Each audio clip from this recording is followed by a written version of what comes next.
to show you how to attach a GreenGuard muzzle to a non-GG style halter. So just like a plain halter. If you haven't watched the video on how to attach the straps and run them through the back keeper, please do that first. You want to get this all set up before you start. It'll just make it a lot easier. These are our older style straps that don't have the back keeper, so that's why they look floppy and open like that, but yours should have a back keeper so that they can stay more closed.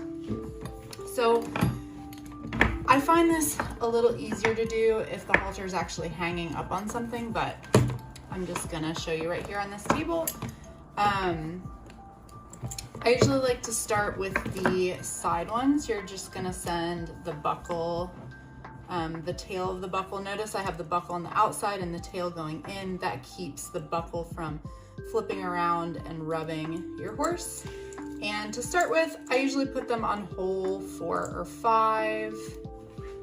We will obviously need to adjust these later once they're on your horse, and we have several videos about how to do that, but it's a good starting place.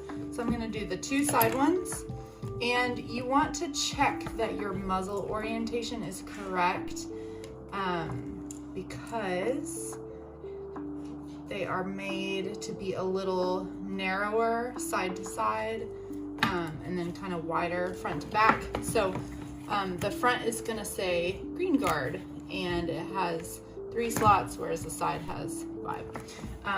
So that's a good rule of thumb. And I'm not gonna put these through the keepers yet because I know I'm probably gonna have to adjust it. And then I'm gonna come around to the front one, and it's just gonna go over the noseband of the halter. So I'm gonna put that on hole 3. Typically, with most horses, your front strap is going to need to be longer, especially if it's going all the way around the noseband, than the back strap. Usually the sides are kind of in the middle. The front one's really long, and the back one usually ends up being pretty tight. And this is just because of the way that the muzzle is made and the way that most horses' faces are shaped. It just helps get that angle correct.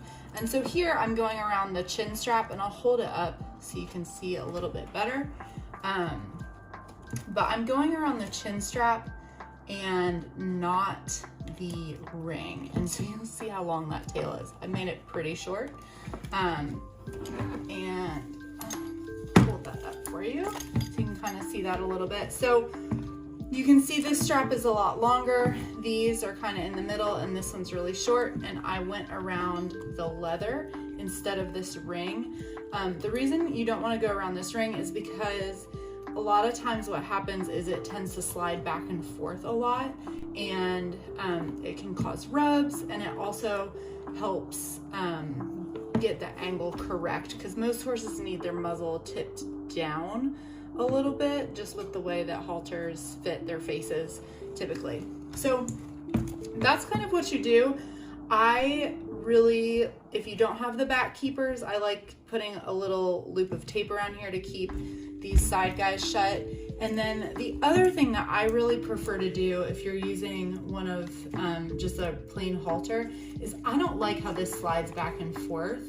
I feel like it's really prone to creating rubs on your horse's face, and also if it slides back and forth, it could allow them to kind of sneak through the corners, or just get it off of their face or get it adjusted funny. So what I like to do is not only do I put a little tape around that to keep it still, but I usually actually tape kind of over the intersection of this muzzle strap and the noseband of their halter with something like this Gorilla tape, which is nice and smooth, or electric tape. You just want whatever you do to be nice and smooth under here.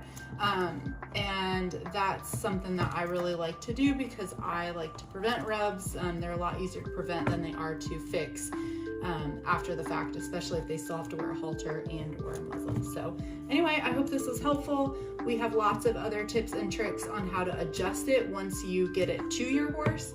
So you can check those out in our video library on YouTube or our website.